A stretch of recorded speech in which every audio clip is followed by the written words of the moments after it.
서울의 심장부, 내가 평생을 바쳐 쌓아 올린 유리와 강철의 성, 지아키텍처 본사 로비에서였다. 대리석 바닥은 거울처럼 빛났고 높은 천장에서는 절제된 디자인의 조명이 은은한 빛을 쏟아내고 있었다. 평소라면 침묵과 낮은 업무 소음만이 존재해야 할 그 공간에 한 남자의 고성이 폭탄처럼 터져 나왔다. 이 천박한 것, 네가 감히 어디라고 기어들어와. 모든 직원들의 시선이 한 곳으로 쏠렸다.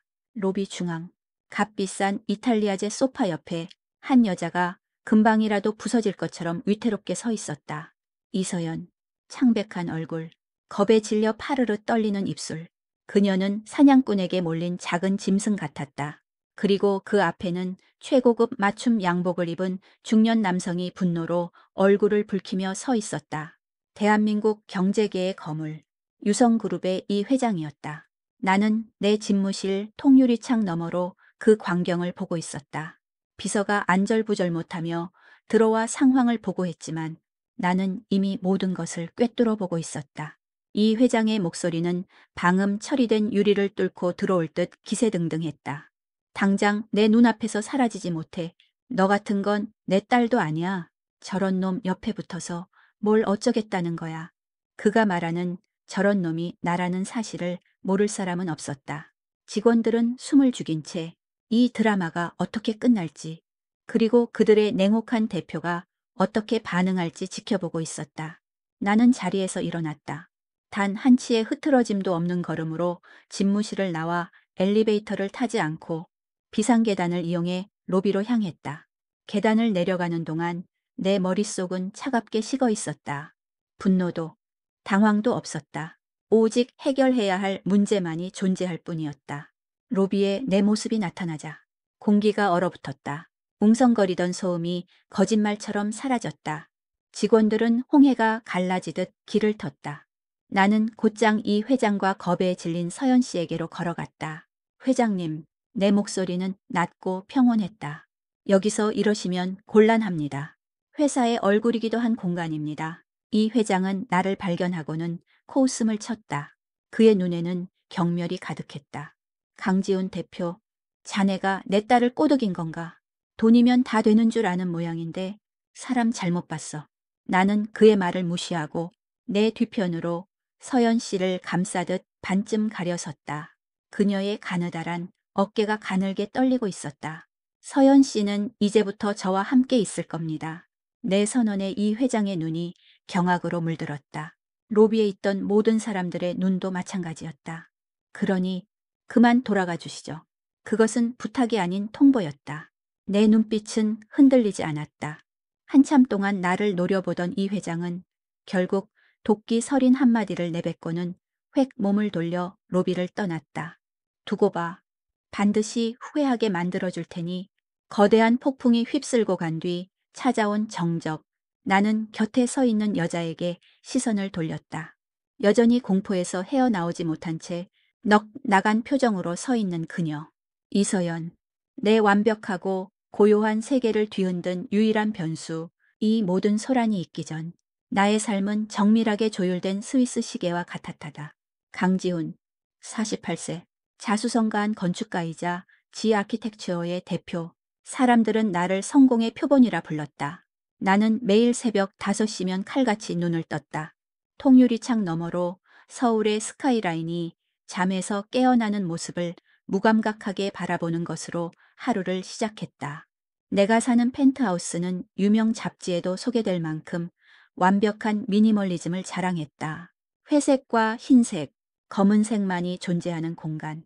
불필요한 장식이나 생활의 흔적은 찾아볼 수 없었다. 모든 것이 제자리에 정해진 규칙대로 놓여 있었다. 가정부가 아침 식사를 준비해두고 조용히 사라지면 나는 홀로 식탁에 앉아 신문을 읽었다. 그 후엔 건물 지하의 피트니스 센터에서 정확히 1시간 동안 운동을 하고 샤워를 한 뒤 수십 벌의 똑같은 디자인의 짙은 색 양복 중 하나를 골라 입었다. 내 삶은 예측 가능한 동선과 계획으로 가득 차 있었다. 단 1분의 오차도, 단 하나의 감정적 동요도 허용하지 않았다. 10년 전 아내는 나를 떠났다.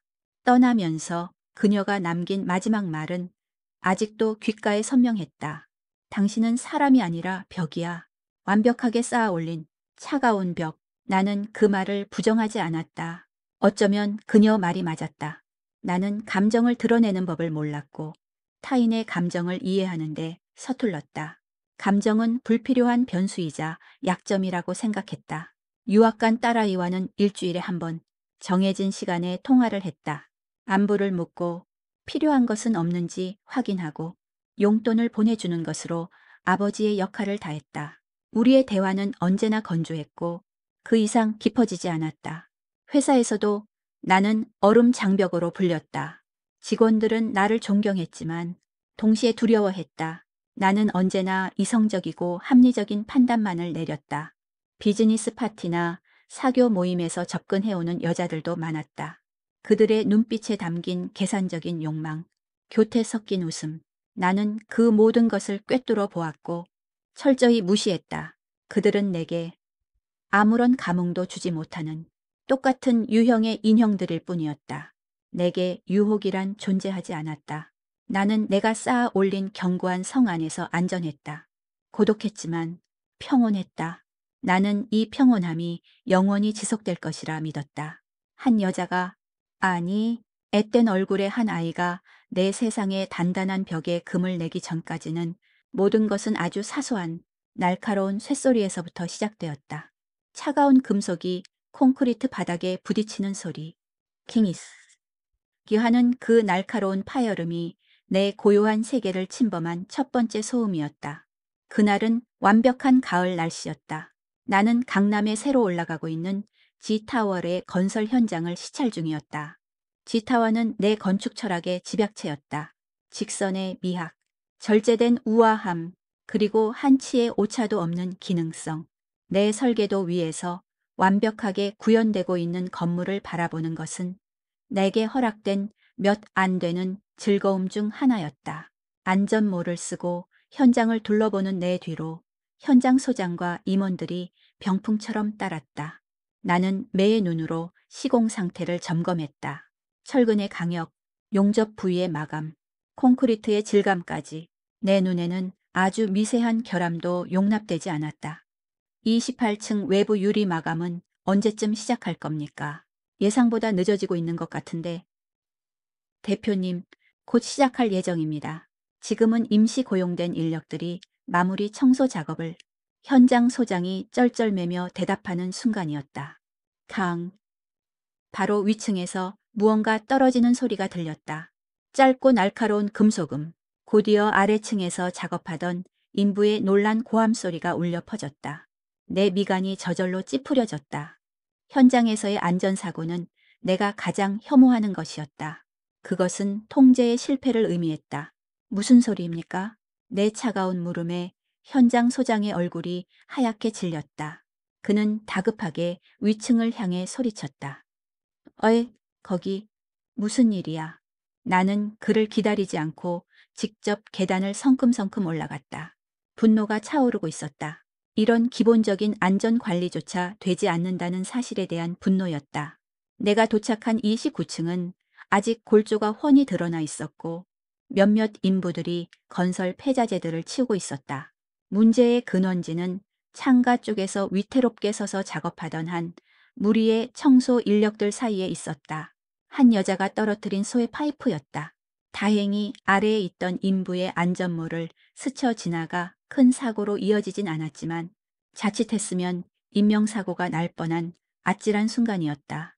책임자가 누굽니까? 내 목소리는 분노로 인해 평소보다 더 낮고 위압적으로 울렸다. 주변의 모든 소음이 멎었다. 일용직 인부들을 관리하던 반장이 허둥지둥 달려왔다. 조, 죄송합니다. 대표님, 잠깐 한눈을 판 사이에 한눈을 팔아 사람 목숨이 오가는 곳에서 나는 변명 따위는 들을 생각도 없다는 듯 문제의 원인이 된 사람을 향해 고개를 돌렸다. 무리의 가장자리에 있던 유난히 작고 마른 체구의 여자, 그녀였다. 당신입니까? 여자는 안전모 아래로 푹 숙인 고개를 들지 못했다. 나는 그녀 앞으로 다가섰다. 내 그림자가 그녀의 작은 몸을 온통 뒤덮었다. 안전교육도 받지 않았습니까? 당신의 부주의 하나가 어떤 결과를 낳을 수 있는지 몰라서 한 행동입니까? 차가운 질책이 쏟아졌다. 나에게 그녀는 이름도 얼굴도 없는 그저 내 완벽한 프로젝트에 5점을 남길 뻔한 실수일 뿐이었다. 죄송합니다. 모기만 한 목소리가 들려왔다. 여자는 마침내 고개를 들고 사과하기 위해 쓰고 있던 안전모를 벗었다. 그 순간 나는 숨을 멈췄다. 땀과 먼지로 얼룩진 얼굴, 피곤에 절어 생기를 잃은 피부. 하지만 그 모든 것을 뚫고 나오는 유독 까맣고 깊은 눈동자. 그 눈은 분명 잘못을 인정하고 있었지만 비굴하지 않았다. 그 안에는 지독한 피로와 함께 꺾이지 않은 어떤 고집 같은 것이 담겨 있었다. 어디선가 본 듯한 얼굴이었다. 하지만 어디서 봤는지 기억나지 않았다. 중요한 것은 그 눈을 마주한 순간 내 안에서 활활 타오르던 분노의 불길이 거짓말처럼 사그라들었다는 것이다. 대신 그 자리에 들어선 것은 정체를 알 수 없는 생경한 감정이었다. 나는 그녀의 낡고해진 작업용 장갑과 찬 바람에 가늘게 떨고 있는 얇은 어깨를 보았다. 그녀는 그저 돈을 벌기 위해 위험한 곳에서 묵묵히 제 일을 하던 수많은 사람 중 한 명일 뿐이었다. 할 말을 잃었다. 더 이상 어떤 질책도 어떤 위협도 의미가 없었다. 나는 혼란스러운 감정을 감추기 위해 퉁명스럽게 한마디를 내뱉었다. 조심하도록. 그 말만 남기고 나는 획 돌아섰다. 내 갑작스러운 태도 변화에 뒤에 있던 모든 사람들이 어리둥절한 표정을 지었지만 나는 아랑곳하지 않았다. 현장을 내려오는 내내 그리고 최고급 가죽 시트로 덮인 내 채 앉아 회사로 돌아오는 내내 이상하게도 그 여자의 눈빛이 머릿속을 떠나지 않았다. 그것은 동정이 아니었다. 연민도 아니었다. 그저 내 통제된 세상의 궤도를 살짝 벗어난 작은 파편, 내 예측 범위를 넘어선 미지의 변수였다.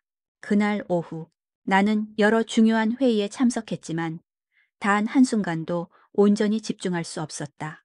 캥 하던 날카로운 소음과 먼지 속에서도 유독 빛나던 그 검은 눈동자가 내 완벽한 하루에 미세한 균열을 남기고 말았다. 세상은 넓고 서울은 거대했지만 이상하게도 그 여자의 잔상이 내 동선 위를 맴돌기 시작했다.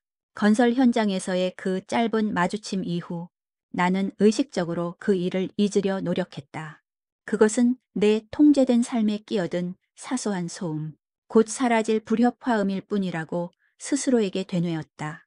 하지만 내 의지와는 상관없이 나는 계속해서 그녀를 발견했다. 처음에는 내가 사는 최고급 주상복합, 아파트 단지 앞 24시간 편의점에서였다. 늦은 밤, 갈증 때문에 물을 사러 들렀다가 무심코 계산대를 보았다. 익숙한 검은 눈동자, 현장에서 먼지를 뒤집어 쓰고 있던 모습과는 전혀 다른 편의점의 파란색 유니폼을 입은 그녀가 있었다. 그녀는 나를 알아보지 못했다. 그저 다른 손님들을 대하듯 무표정하게 바코드를 찍고 기계적으로 거스름돈을 건넸다. 그날 이후로 나는 그 편의점을 피하기 시작했다. 며칠 뒤에는 퇴근길, 차창 밖으로 지친 걸음으로 버스 정류장을 향해 걸어가는 그녀를 보았다. 여러 개의 아르바이트를 하는지 그녀의 어깨는 축 늘어져 있었다. 나는 가속 페달을 밟아 그 모습을 시야에서 지워버렸다. 우연일 뿐이라고. 이 거대한 도시에서 일어날 수 있는 사소한 우연의 일치일 뿐이라고 치부했다. 그러던 어느 날 밤이었다. 중요한 해외 투자자들과의 저녁 식사를 마치고 집으로 돌아가던 길이었다. 피곤했지만 와인 덕분에 기분은 나쁘지 않았다. 습관처럼 들고 있던 휴대폰으로 주식 시황을 확인하던 나는 무심코 고개를 들었다가 차창 밖으로 익숙한 편의점 불빛을 보았다. 그리고 그 안, 창가 자리에 홀로 앉아있는 그녀를 발견했다. 그녀는 컵라면에 뜨거운 물을 붓고 뚜껑 위에 나무젓가락을 올려놓은 채 멍하니 창밖을 바라보고 있었다. 화려한 도시의 야경도 거리를 오가는 행인들도 그녀의 눈에는 들어오지 않는 듯했다. 그녀의 깡마른 뒷모습에서 나는 지독한 고독의 냄새를 맡았다. 그 순간 나는 깨달았다. 최고급 펜트하우스의 대리석 식탁에서 혼자 스테이크를 써는 나와 편의점 유리창 앞에서 혼자 컵라면을 먹는 저 여자가 본질적으로는 조금도 다르지 않다는 것을, 우리의 공간과 음식은 극과 극이었지만 그 시간을 채우고 있는 공허함의 무게는 놀라울 정도로 닮아 있었다. 나는 처음으로 그녀에게서 나를 보았다. 그날 밤 나는 잠을 설쳤다. 결정적인 사건은 그로부터 며칠 뒤 몹시 차가운 가을비가 내리던 밤에 일어났다. 와이퍼가 쉴 새 없이 움직이며 차창을 때리는 빗줄기를 닦아냈다. 나는 따뜻하고 아늑한 내 집으로, 내 완벽한 요새로 돌아가고 있었다. 편의점 앞을 지날 때 나는 또다시 그녀를 보았다. 그녀는 카운터에 서서 얇은 유니폼 차림으로 연신팔을 문지르며 추위를 쫓고 있었다. 나는 그대로 지나쳤다. 당연한 일이었다. 나와는 아무 상관없는 사람이었다. 하지만 아파트 단지 입구에 거의 다다랐을 때 나는 이유 없이 차를 세웠다. 그리고 나 자신도 이해할 수 없는 충동에 이끌려 차를 돌렸다. 나는 편의점 건너편 허름한 골목 어귀에 자리 잡은 작은 백반집 앞에 차를 세웠다. 20년은 좋게 넘어 보이는 낡은 간판, 뜨거운 김이 새어 나오는 뿌연 유리창, 내가 지난 수십 년간 단 한 번도 발을 들여놓지 않았을 종류의 식당이었다. 나는 잠시 망설였다. 내가 지금 무슨 짓을 하고 있는가? 하지만 망설임은 길지 않았다. 나는 차에서 내려 쏟아지는 비를 맞으며 식당 문을 열었다. 어서 오세요. 주인 아주머니의 활기찬 목소리와 함께 훅 끼쳐오는 따뜻하고 구수한 음식 냄새가 나를 맞았다. 값비싼 향수와 가죽 냄새에 익숙한 내 코에는 너무나도 낯선, 그러나 이상하게도 거부감이 들지 않는 냄새였다. 김치찌개 1인분 포장되나요? 그럼요. 잠시만 앉아서 기다리세요. 아주머니는 내 값비싼 양복과 시계를 흘끗 보았지만 더 이상 묻지 않고 분주하게 음식을 준비했다. 잠시 후 아직도 뜨거운 김이 나는 플라스틱 용기가 내 손에 들려 있었다. 나는 다시 비를 뚫고 편의점으로 향했다. 자동문이 열리고 내가 들어서자 카운터에 있던 그녀의 눈이 동그래졌다. 놀라움과 경계심이 뒤섞인 눈빛. 그녀는 나를 알아본 것이 분명했다. 나는 아무 말 없이 그녀가 있던 창가 자리로 걸어가 들고 있던 김치찌개 용기를 테이블 위에 올려놓았다. 저녁, 말을 내뱉고 나니 스스로도 어이가 없었다. 더 할 말을 찾지 못한 나는 이 어색한 상황을 무마하기 위해 옆에 있던 냉장고에서 생수 한 병을 꺼내 계산대로 가져갔다. 그녀는 여전히 넋이 나간 표정으로 나를 바라보다가 황급히 정신을 차리고 바코드를 찍었다. 나는 계산을 마치고도 아무 말 없이 편의점을 나섰다. 밖은 여전히 비가 내리고 있었다. 채 올라 시동을 걸지 않은 채 나는 빗물이 흐르는 차창 너머로 편의점 안을 바라보았다. 그녀는 한참 동안 테이블 위에 놓인 김치찌개를 망견히 바라보고 있었다. 그러다 아주 조심스럽게 마치 귀한 보물이라도 다루듯 뚜껑을 열었다. 하얀 김이 모락모락 피어오르며 그녀의 지친 얼굴을 감쌌다. 그 순간 아주 오랜만에 내 차가운 벽 안으로 온기가 스며드는 것을 느꼈다. 그것은 당혹스럽고 비논리적이며 지극히 충동적인 행동의 결과였지만 이상하게도 후회스럽지 않았다. 나는 그날 밤 처음으로 내 규칙을 스스로 어겼다. 따뜻한 김치찌개 한 그릇이 남긴 것은 온기만이 아니었다. 그것은 내 완벽한 논리의 세계에 균열을 내고 그 틈으로 당혹감과 혼란을 밀어넣었다. 다음 날 아침 나는 평소와 똑같은 시간에 일어났지만 모든 것이 조금씩 어긋나 있는 듯한 기분을 떨칠 수 없었다. 나는 내 충동적인 행동을 이해할 수 없었고 그로 인해 내 통제권 밖에 있는 변수가 생겨났다는 사실이 불쾌했다. 그 여자 이서연을 다시 마주칠 자신이 없었다. 어색한 동정도 서툰 친절도 내 방식이 아니었다. 나는 이 감정적 소요를 해결할 논리적인 명분이 필요했다. 계산적이고 합리적인 강지훈다운 이유말이다. 기회는 의외로 쉽게 찾아왔다. 마침 신축 사옥인 G타월의 1층 로비 인테리어 마감 회의가 열렸다.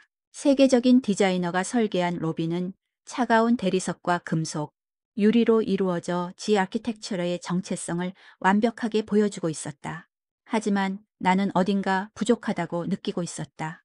너무 차갑고 비인간적이었다.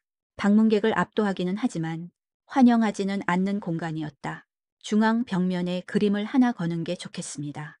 내 갑작스러운 제안에 회의실에 있던 모든 임원들의 시선이 집중됐다. 그림 말입니까? 대표님, 네, 이 차가운 공간에 온기를 불어넣을 수 있는 생명력이 느껴지는 추상화로 유명 작가 작품 말고 가능성 있는 신진 작가를 발굴해서 기회를 주는 것도 회사의 이미지에 긍정적인 영향을 줄 겁니다. 그럴듯한 명분이었다. 사회환원, 신진 예술가 후원. 누구도 이의를 제기할 수 없는 완벽한 논리. 하지만 그 말을 하는 순간 내 머릿속에는 단 한 사람의 얼굴만이 떠올라 있었다. 그날 밤 편의점에서 컵라면 하나로 허기를 채우던 고집스러운 눈빛의 그녀. 나는 비서를 통해 이서연 씨의 연락처를 알아냈다. 그녀가 재학 중인 미술대학의 학생 명단을 확인하는 것은 어려운 일이 아니었다. 나는 직접 전화를 걸었다. 수화기 너머로 들려오는 목소리는 의심과 경계심으로 가득 차 있었다. 나는 내 신분을 밝히고 지타워 로비에 걸릴 그림을 의뢰하고 싶다는 용건을 차갑고 사무적인 목소리로 전달했다. 잠시 동안 침묵이 흘렀다. 왜 저입니까? 인터넷에서 우연히 이서연 씨의 졸업 전시회 포트폴리오를 봤습니다. 감각이 인상적이더군요. 우리 회사가 추구하는 가치와 잘 맞는다고 판단했습니다. 완벽한 거짓말이었다. 나는 그녀의 그림을 단 한 점도 본 적이 없었다. 작품에 대해 논의하고 싶으니 작업실로 찾아가도 되겠습니까? 그녀는 한참을 망설이다. 마지못해 작은 목소리로 주소를 알려주었다. 다음 날 오후 나는 그녀가 알려준 주소로 향했다. 내비게이션은 서울의 오래된 서민 동네, 차 한 대가 겨우 지나갈 법한 비좁은 골목길로 나를 안내했다. 나는 고급 세단을 골목 어귀에 세워두고 가파른 언덕길을 걸어 올라가야만 했다. 내 세상과는 완전히 다른 낯선 풍경이었다. 그녀의 작업실은 낡은 다세대 주택의 옥상에 있는 작은 옥탑방이었다. 녹슨 철제 계단을 밟고 올라서자 좁은 문 앞에서 그녀가 나를 기다리고 있었다. 문을 열고 안으로 들어서는 순간 나는 할 말을 잃었다. 방은 상상 이상으로 비좁고 남루했다. 한쪽 벽에는 곰팡이 자국이 희미하게 남아 있었고 낡은 싱크대와 작은 냉장고가 가구의 전부였다. 하지만 나의 시선을 사로잡은 것은 그 가난의 흔적들이 아니었다. 방 안은 온통 그림이었다. 완성된 캔버스들이 벽에 기대어 겹겹이 쌓여 있었고 벽에는 스케치들이 무질서하게 붙어 있었다. 바닥에는 물감 튜브와 붓들이 어지럽게 널려 있었다. 코끝을 훅 찌르는 진한 유화물감과 테레비뉴 냄새, 그 비좁고 초라한 공간은 한 젊은 예술가의 치열한 열정과 꿈으로 가득 차 폭발할 것만 같았다. 그녀의 그림들은 강렬했다. 거친 붓터치, 대담한 색의 충돌, 슬픔과 분노, 환희와 절망이 뒤섞인 채 캔버스 위에서 격렬하게 타오르고 있었다. 나는 가난을 본 것이 아니었다. 나는 예술 그 자체를, 한 인간의 영혼을 날것 그대로 마주하고 있었다. 이런 열악한 환경 속에서 이토록 눈부신 생명력을 뿜어내는 그림을 그려내기까지 그녀가 견뎌냈을 시간들을 감히 짐작할 수 없었다. 나는 한참 동안 말없이 그림들을 둘러보았다. 처음 가졌던 그림 의뢰는 그저 명분일 뿐이라는 생각은 온데간데 없이 사라졌다. 나는 진심으로 그녀의 그림이 탐이 났다. 내 차가운 건물의 심장에 그녀의 뜨거운 그림을 걸고 싶어졌다. 내가 찾던 그림이 바로 이런 겁니다. 내 진심 어린 말에 경계심으로 가득했던 그녀의 눈빛이 조금 누그러졌다. 그녀는 자신의 그림에 대해, 색에 대해, 꿈에 대해 서툴게 이야기하기 시작했다. 나는 내 인생 처음으로 비즈니스가 아닌 한 인간의 이야기에 온전히 귀를 기울이고 있었다. 그날 옥탑방을 내려오면서 나는 깨달았다. 나는 그녀에게 기회를 주기 위해 그곳에 간 것이 아니었다. 오히려 내가 구원받기 위해 그곳에 이끌렸던 것일지도 모른다. 내 텅 비어 있던 세상 속으로 이름 모를 강렬한 색채들이 거침없이 밀려 들어오기 시작했다. 그림 계약은 일사천리로 진행되었다. 지아키텍처리의 법무팀이 작성한 계약서는 신진 작가에게는 파격적일 만큼 좋은 조건이었다. 나는 이서연 씨가 오직 그림에만 집중할 수 있는 환경을 만들어주고 싶었다. 계약금만으로도 그녀는 더 이상 건설 현장이나 편의점에서 밤을 새우지 않아도 될 터였다. 그녀는 회사 근처에 작은 작업실을 얻었다. 로비에 걸릴 대형 캔버스를 들여놓기 위해서였다. 나는 작품의 진행 상황을 직접 확인해야 한다는 완벽한 명분을 내세워 거의 매일같이 그녀의 작업실을 찾았다.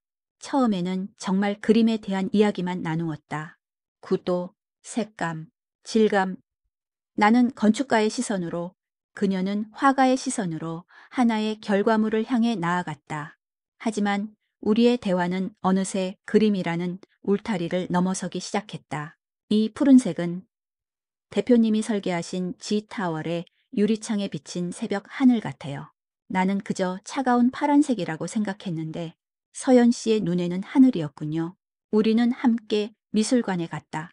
주말 오후 인파로 붐비는 전시회장에서 나는 난생 처음으로 그림 앞에서 오랜 시간을 보냈다. 나는 작품의 기술적인 측면이나 역사적 가치를 분석하려 들었지만 그녀는 나에게 그림을 느끼는 법을 가르쳐 주었다. 마크 로스코의 거대한 생면 추상화 앞에서 그녀는 그림이 슬프게 울고 있는 것 같다고 속삭였다. 나는 그 말을 이해할 수 없었지만 그림을 바라보는 그녀의 깊은 눈동자를 통해 어렴풋이 그 감정을 느낄 수 있었다. 나는 내 철옹성 같던 일상의 규칙들을 스스로 깨뜨리기 시작했다. 저녁 약속이 없는 날이면 그녀의 작업실에 들러 함께 샌드위치로 저녁을 때웠다. 유화물감 냄새가 밴 샌드위치는 내가 먹어본 그 어떤 최고급 요리보다도 맛있었다. 우리는 음악에 대해 이야기했고 어릴 적 꿈에 대해 이야기했다. 나는 내가 그렇게 말을 많이 할 수 있는 사람이라는 것을 처음 알았다. 그녀 앞에서 나는 더 이상 차가운 벽이 아니었다. 당연하게도 변화는 나 혼자만 느낀 것이 아니었다. 회사 전체가 술렁이기 시작했다. 얼음 장벽이라 불리던 강지훈 대표가 젊고 무명인 여자, 화객에 보인 이례적인 관심과 호의, 그것은 직원들에게 가뭄의 단비와도 같은 가십거리였다. 처음에는 그저 대표님의 파격적인 신진 작가 후원 정도로 시작된 이야기는 꼬리에 꼬리를 물고 살이 붙어갔다. 복도를 지날 때면 직원들이 나를 보고 흠칫 놀라며 대화를 멈추는 일이 잦아졌다. 탕비실에서 엘리베이터 안에서 그들은 내 귀에 들리지 않을 것이라 믿으며 소공어렸다. 그 화가 엄청 젊고 예쁘다던데 24살이랬나. 대표님이랑 나이 차이가 거의 아버지뻘 아니야. 어쩐지 요즘 대표님 표정이 좀 부드러워지신 것 같더라니. 스폰서겠지. 뭐 세상에 공짜가 어디 있어. 나는 그 모든 소문을 들었지만 애써 무시했다. 나는 타인의 시선 따위에 흔들리는 사람이 아니었다. 내 인생은 언제나 나 자신의 판단과 결정으로만 이루어져 왔다. 하지만 이번에는 달랐다. 그들의 더러운 상상력이 만들어낸 스폰서라는 단어가 칼날처럼 내 가슴을 찔렀다. 그것은 나를 향한 모욕이 아니라 그녀의 순수한 재능과 열정을 향한 모독이었기 때문이다. 어느 날 오후 나는 작업실에 들렀다가 회사로 돌아가는 그녀를 바래다 주었다. 회사 로비에서 잠시 작품이 걸릴 벽의 조명에 대해 이야기를 나누고 있을 때였다. 마침 퇴근하던 재무팀의 박 이사가 우리를 보더니 능글맞은 미소를 지으며 다가왔다. 아이고, 대표님, 이분이 그 유명한 화가 선생님이십니까? 미인이시네요. 그의 시선은 노골적으로 서연 씨의 얼굴과 몸을 훑었다. 서연 씨는 불편한 기색을 감추지 못하고 어색하게 고개를 숙였다. 그 순간 내 안에서 무언가 끓어오르는 것을 느꼈다. 나는 아무 말 없이 박 이사를 쳐다보았다. 내 눈빛은 얼음장처럼 차가웠다. 내 눈빛에 담긴 경고를 읽었는지 박 이사는 흠칫하며 마른 침을 삼켰다. 그는 서둘러 변명을 둘러대며 자리를 피했다. 그가 사라진 뒤에도 나는 한동안 굳은 표정을 풀지 못했다. 서연 씨가 걱정스러운 눈으로 나를 올려다보았다. 괜찮으세요? 나는 그녀의 질문에 대답하는 대신 나 자신에게 묻고 있었다. 나는 왜 이렇게 화가 나는가? 평생을 감정의 동요 없이 살아온 내가 왜 한 남자의 무례한 시선 하나에 이렇게까지 분노하는가? 답은 명확했다. 나는 그녀를 지키고 싶었다. 세상의 모든 편견과 오해, 무례한 시선들로부터 이 재능 있는 젊은 예술가를, 이 작고 연약하지만 강인한 여자를 온전히 지켜주고 싶었다. 그 감정은 아버지의 보호 본능도 대표의 책임감도 아니었다. 그것은 한 남자가 한 여자에게 느끼는 이름 붙일 수 없는 강렬한 소유욕이자 보호욕이었다. 나는 처음으로 두려워졌다. 내가 쌓아 올린 성벽이 그녀로 인해 속절없이 무너져 내리고 있었다. 그리고 나는 그 붕괴를 막을 의지도 힘도 없었다. 박 이사 사건 이후 나는 더 이상 내 감정을 외면할 수 없다는 것을 깨달았다. 이서연이라는 존재는 이제 내 일상 속 작은 변수가 아니었다. 그녀는 내 감정의 핵을 관통하는 거대한 태풍이 되어 있었다. 그녀를 향한 보호 본능과 알 수 없는 이끌림은 내가 수십 년간 쌓아 올린 이성의 댐을 무너뜨릴 기세로 차오르고 있었다. 그날 밤 나는 늦게까지 작업하는 그녀를 기다렸다. 그리고 붓을 놓는 그녀에게 나답지 않은 제안을 했다. 저녁, 우리 집에서 먹읍시다. 제대로 된 식사를 하고 가요. 그녀는 놀란 눈으로 나를 보았지만 거절하지 않았다. 내 차가 익숙한 골목을 벗어나 도시의 심장부, 내 펜트하우스가 있는 건물로 향하는 동안 우리 사이에는 침묵이 흘렀다. 그 침묵은 더 이상 어색하지 않았다. 오히려 미묘한 긴장감과 기대감이 섞인 무게감 있는 침묵이었다. 내 집에 들어선 그녀는 현관에서부터 걸음을 멈췄다. 사방이 트인 통유리창 너머로 서울의 야경이 보석처럼 펼쳐져 있었다. 최고급 자재로 마감된 미니멀한 인테리어, 유명 디자이너의 가구들. 그녀는 감탄하는 대신 천천히 집 안을 둘러보며 나지막이 말했다. 집이 참 크고 멋지네요. 그리고 잠시 후 한마디를 덧붙였다. 그런데 아무도 살지 않는 모델하우스 같아요. 온기가 없어요. 그녀의 말은 정확했다. 예술가의 직감은 내 집의 본질, 나의 공허함을 정확히 꿰뚫어 보았다. 나는 쓴웃음을 지으며 가정부가 준비해둔 음식을 데웠다. 우리는 거대한 대리석 식탁의 양끝에 마주 앉았다. 완벽하게 플레이팅된 음식과 값비싼 와인이 있었지만 분위기는 어딘가 비현실적이었다. 어색한 식사를 이어가던 중 그녀가 먼저 침묵을 깼다. 대표님은 왜 저를 도와주시는 거예요? 그녀의 질문은 순수했지만 날카로웠다. 나는 잠시 대답을 망설였다. 재능이 아까워서, 회사의 이미지 제고를 위해, 그 어떤 논리적인 이유도 이 상황에서는 위선처럼 들릴 뿐이었다. 모르겠습니다. 나는 솔직하게 대답했다. 그냥 서연 씨를 보면 예전 생각이 나서. 내 말에 그녀는 조용히 와인잔을 내려놓고 자신의 이야기를 시작했다. 그것은 내가 상상했던 것보다 훨씬 더 아픈 이야기였다. 그녀의 집은 부유했지만 감옥과 같았다. 아버지는 그녀를 사업을 위한 장기말로만 여겼다. 그녀의 의견이나 꿈은 철저히 무시당했다. 그림을 그리는 것은 시간 낭비이자 가문에 대한 반항으로 치부되었다. 아버지는 한 번도 제 그림을 제대로 봐주신 적이 없어요. 그저 제가 얼마나 비싼 값에 팔릴 수 있는 상품인지에만 관심이 있으셨죠. 정해진 상대와 결혼해서 집안의 이득을 가져다주는 인형. 그게 제가 해야 할 유일한 역할이었어요. 그녀의 목소리는 담담했지만 그 안에는 깊게 팬 상처의 흔적이 역력했다. 집을 나온 것은 단순히 꿈을 쫓기 위함이 아니었다. 그것은 자기 자신을 지키기 위한, 살아남기 위한 필사적인 탈출이었다. 그녀의 이야기를 듣는 동안 나는 내 과거의 한 장면을 떠올리고 있었다. 나를 떠나던 아내의 마지막 눈빛, 그리고 그녀가 던졌던 말, 당신은 벽이야? 나는 처음으로 다른 사람에게 내 가장 깊은 상처를 드러냈다. 내 아내는 내가 감정이 없는 사람이라고 했습니다. 나는 나의 어린 시절에 대해 이야기했다. 언제나 최고가 되어야만 했던 아들. 아버지는 내게 우는 법 대신 이기는 법만을 가르쳤다. 감정은 나약함의 증거였고 나는 살아남기 위해 내 모든 감정을 갑옷 안에 가둬버렸다. 그 결과 나는 모든 것을 얻었지만 정작 가장 중요한 사랑하는 법을 잃어버렸다.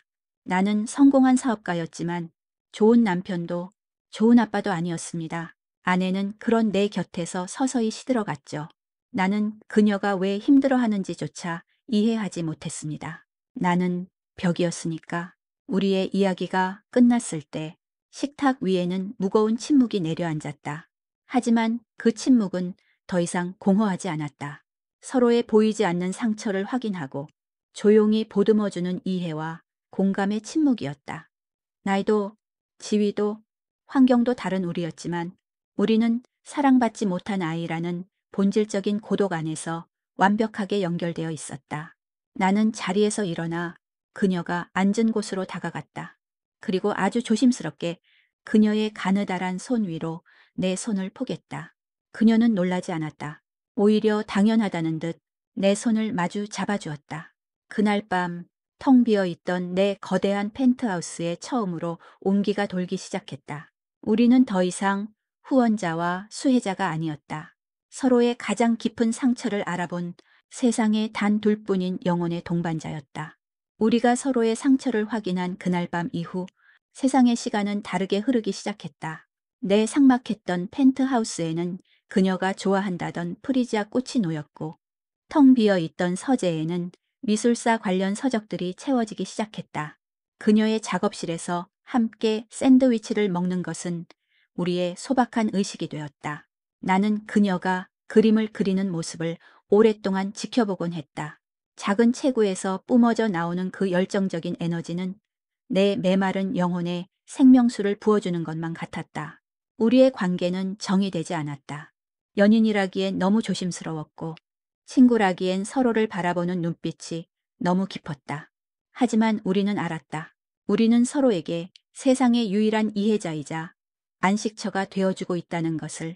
나는 수십 년 만에 처음으로 평온함이라는 감정을 느끼고 있었다.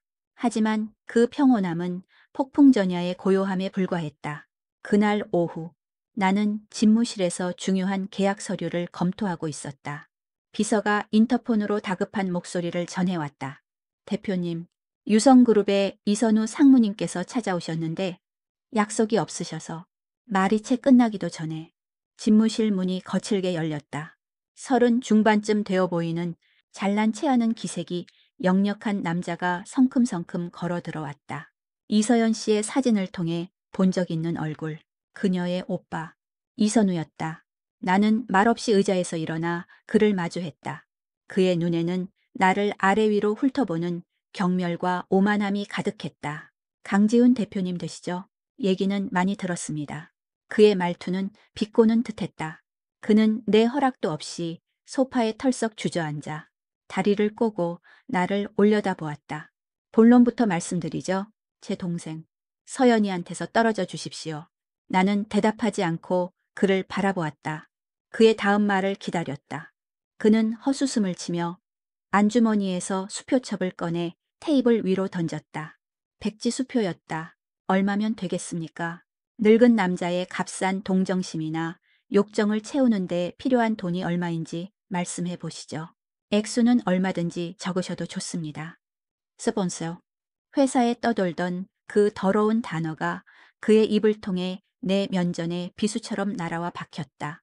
그는 서연이가 순진하고 철이 없어서 나 같은 늙은 여우에게 속고 있는 것이라며 그녀의 재능과 꿈을 한낱 치기 어린 가출의 명분으로 폄하했다. 내 안에서 무언가 툭 하고 끊어지는 소리가 났다.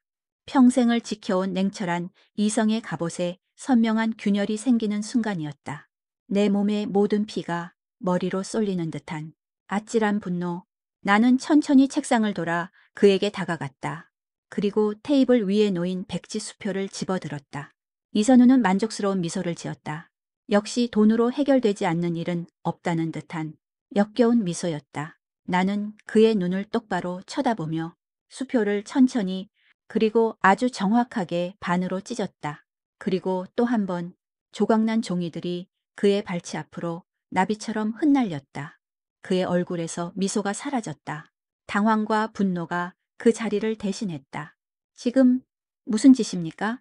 돈으로 살 수 없는 것도 있다는 걸. 내 목소리는 얼음처럼 차가웠지만 그 안에는 활화산 같은 분노가 들끓고 있었다.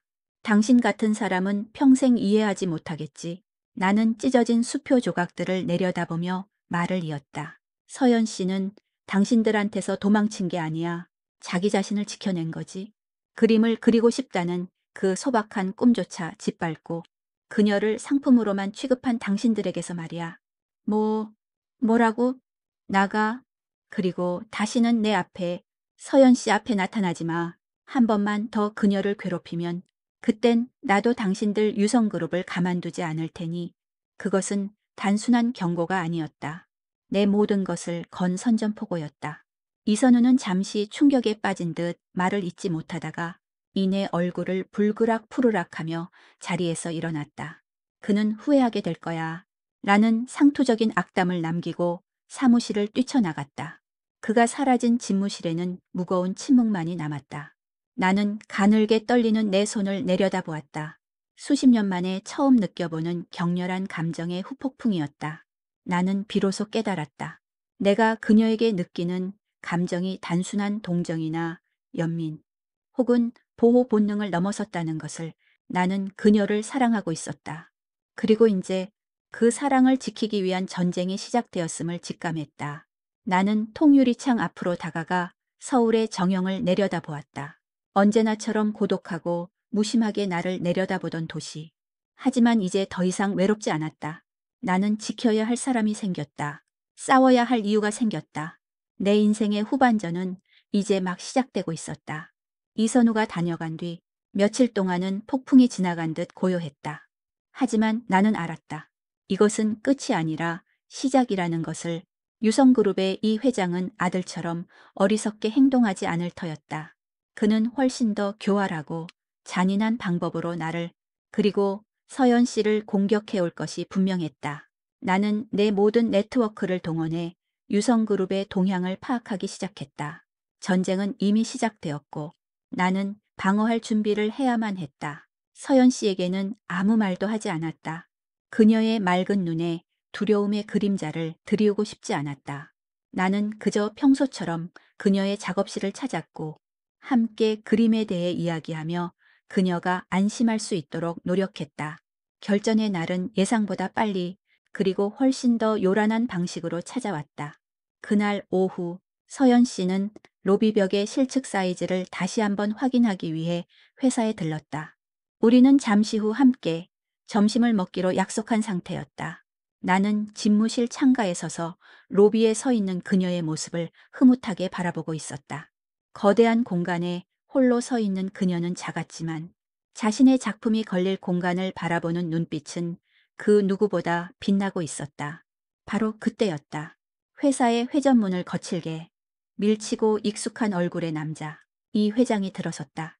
그의 뒤로는 검은 양복을 입은 비서와 수행원들이 위압적인 분위기를 풍기며 따랐다.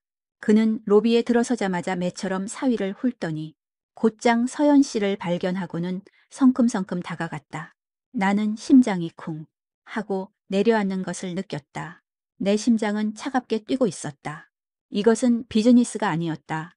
이것은 전쟁이었다. 나는 즉시 엘리베이터 버튼을 눌렀다. 내가 로비에 도착했을 때 상황은 이미 최악으로 치닫고 있었다. 이 회장은 수많은 직원들이 지켜보는 앞에서 서연 씨의 팔을 거칠게 붙잡고 소리치고 있었다. 이 천박한 것, 여기가 어디라고 기어들어와. 당장 나랑 집으로 가자. 싫어요. 놓으세요. 아버지. 서연 씨는 필사적으로 저항했지만 성인 남자의 힘을 당해낼 수는 없었다. 그녀의 얼굴은 공포와 수치심으로 하얗게 질려 있었다. 직원들은 어쩔 줄 몰라 하며 대한민국에서 가장 영향력 있는 두 CEO 사이에서 벌어지는 이 끔찍한 드라마를 숨죽인 채 지켜보고만 있었다. 나는 그들 앞으로 걸어갔다. 내 등장에 이 회장의 눈이 불꽃처럼 타올랐다. 강 대표, 자네가 뭔데 내 집안일에 끼어드는 건가? 나는 그의 말을 무시하고 서연 씨를 붙잡고 있는 그의 손을 내려다보았다. 그리고 조용하지만 단호한 목소리로 말했다. 그 손 놓으시죠. 뭐라고? 서연 씨 팔에서 그 손 놓으시라고 했습니다. 내 목소리에는 한치의 물러섬도 없었다. 이 회장은 잠시 나를 노려보더니 코웃음을 치며 서연 씨의 팔을 놓아주었다. 나는 즉시 서연 씨를 내 등 뒤로 오도록 하고 그녀를 대신해 이 회장과 마주 섰다. 이건 더 이상 회장님만의 집안일이 아닙니다. 나는 내 뒤에서 가늘게 떨고 있는 그녀의 손을 찾아 굳게 잡았다. 그녀의 차가운 손이 내 손의 온기를 파고들었다. 나는 그녀의 손을 잡은 채로 이 회장을 향해 선언했다. 서연 씨는 제게 소중한 사람이니까요. 소중한 사람. 그것은 내가 할 수 있는 최선의 고백이었다. 로비에 있던 모든 사람들에게, 그리고 내 뒤에 있는 그녀에게 전하는 나의 진심이었다. 이 회장의 얼굴이 분노로 일그러졌다. 서연 씨는 내 등 뒤에서 숨을 헙 하고 들이마시는 소리를 냈다. 이 회장은 잠시 말을 잇지 못하더니 이내 이성을 잃고 악을 썼다. 내년이 기어이 이 늙은 놈한테 홀려서 가문을 망신시키는구나. 내 돈으로 그림 공부시켜 놨더니 고작 한다는 짓이.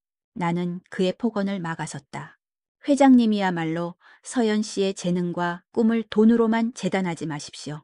서연 씨는 회장님의 소유물이 아닙니다. 나는 잡고 있던 그녀의 손에 힘을 주며 이 길고 지독한 싸움의 마침표를 찍기로 결심했다. 이것은 1장 1막에서 시작되었던 바로 그 장면의 끝이었다.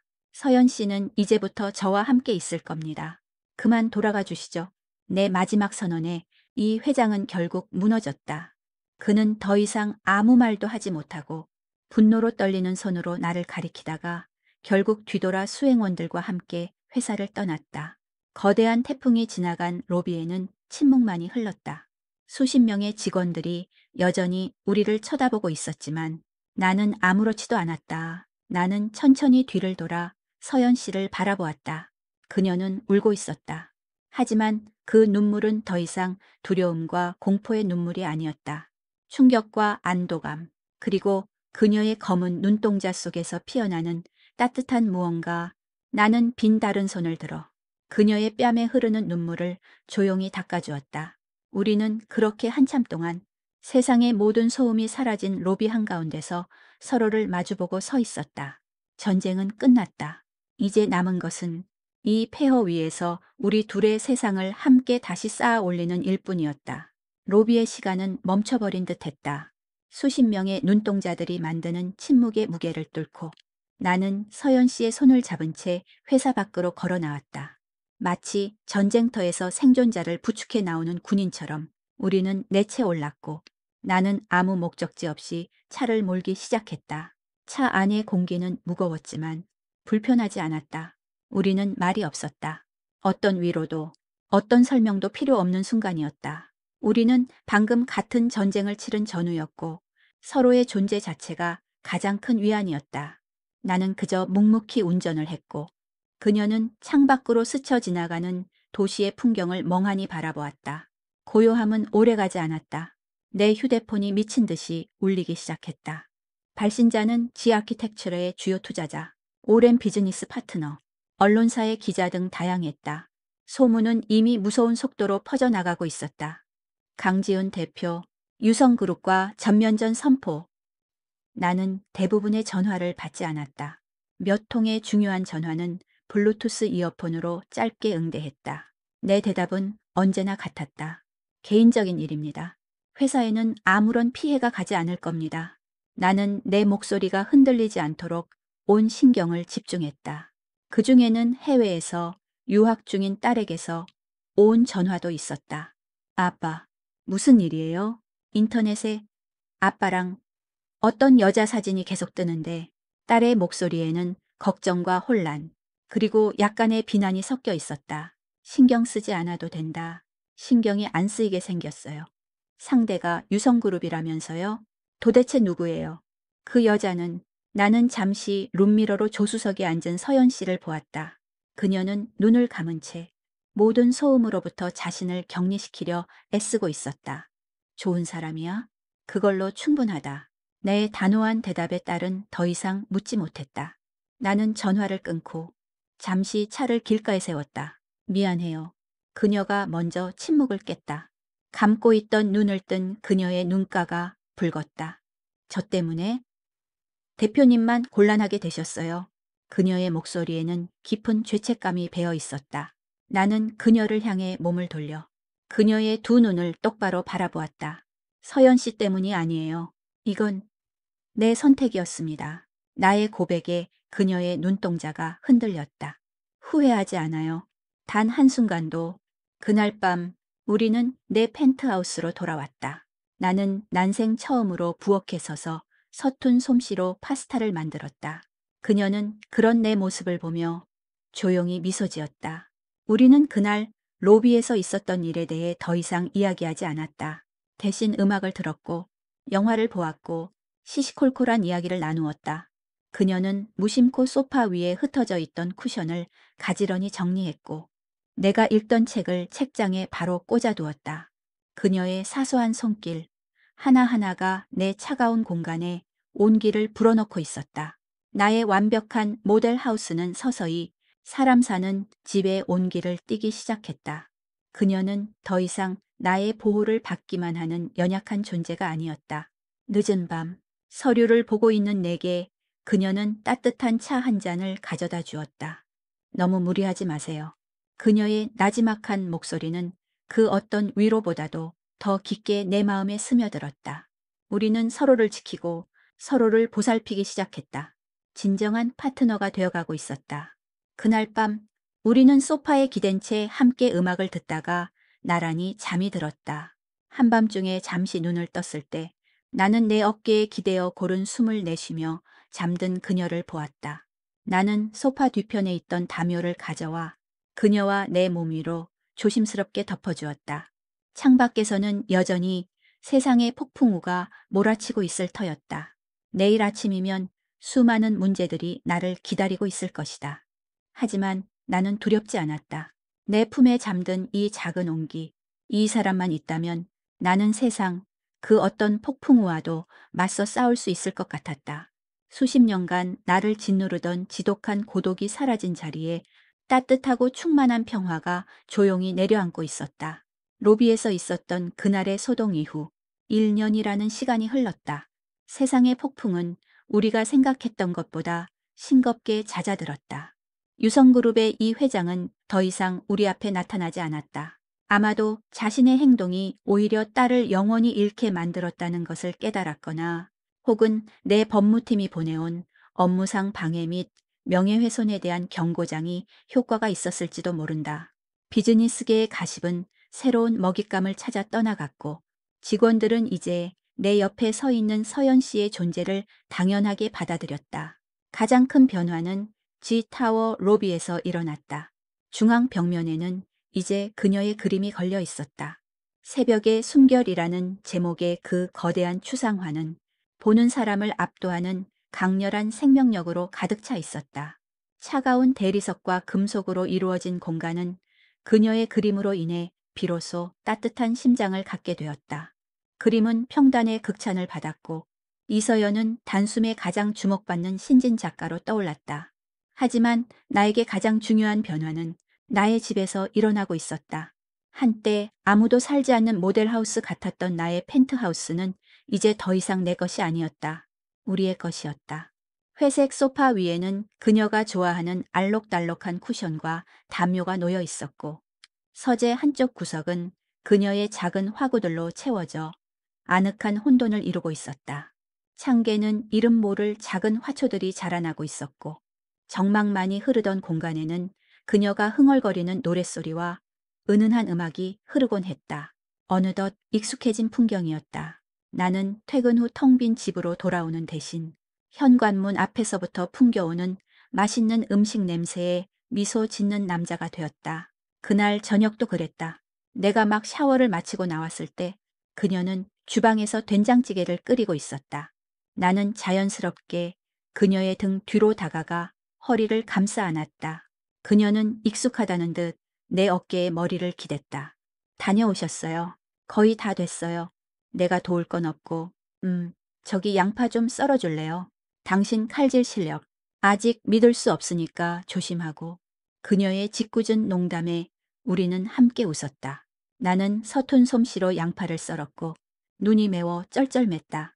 그녀는 그런 내 모습을 보며 아이처럼 웃었다. 우리는 더 이상 거대한 대리석 식탁에서 식사하지 않았다. 주방 한쪽에 놓인 작은 2인용 원목, 식탁이 우리의 지정석이었다. 소박하지만 따뜻한 저녁 식사를 마친 후 그녀는 잠시만 기다려보라며 자신의 작업 공간으로 향했다. 잠시 후 그녀는 하얀 천으로 덮인 작은 캔버스를 들고 나왔다. 당신에게 주는 선물이에요. 그녀가 천을 걷어내자 한 폭의 그림이 드러났다. 그 안에는 화려한 도시의 마철로나 거대한 건물이 없었다. 대신 따뜻한 노을이 지는 언덕 위에 작은 집 한 채가 그려져 있었다. 집 창문에서는 오랜집이 불빛이 새어나오고 있었고 그 앞 작은 툇마루에는 두 사람이 서로에게 기댄 채 함께 노을을 바라보고 있었다. 평온하고 따뜻하며 더없이 안온한 풍경. 그림 제목이 뭔지 알아요? 그녀가 미소 지으며 물었다. 나는 그림에서 눈을 떼지 못한 채 고개를 저었다. 집이요? 집. 그 한 단어가 내 심장을 관통했다. 나는 그림을 보고 그리고 내 앞에 그녀를 보았다. 평생을 남들에게 보여주기 위한 더 높고 더 화려한 건물을 지어온 나. 하지만 정작 나 자신은 영혼이 머물 지피 없는 사람이었다. 나는 내가 지은 가장 화려한 성 꼭대기에서 누구보다도 외로운 사람이었다. 나는 이 여자를 만나 비로소 집으로 돌아온 것이었다. 나는 말없이 일어나 그녀를 내 품에 가득 안았다. 그녀도 조용히 내 등을 감싸 안았다. 창밖으로는 1년 전과 똑같은 서울의 야경이 보석처럼 펼쳐져 있었다. 하지만 이제 그 풍경은 더 이상 차갑거나 외로워 보이지 않았다. 저 수많은 불빛들 하나하나가 누군가의 집에서 새어나오는 따뜻한 온기라는 것을 나는 이제 알 수 있었다. 차가운 강철과 유리로 나의 성을 쌓았지만 나의 진짜 집은 바로 여기, 이 여자의 품 안에 있었다. 내 길고 외로웠던 밤은 끝났다. 그녀와 함께 나의 진짜 인생이 이제 막 시작되고 있었다. 그날 나의 완벽한 세계에 균열이 가기 시작했다.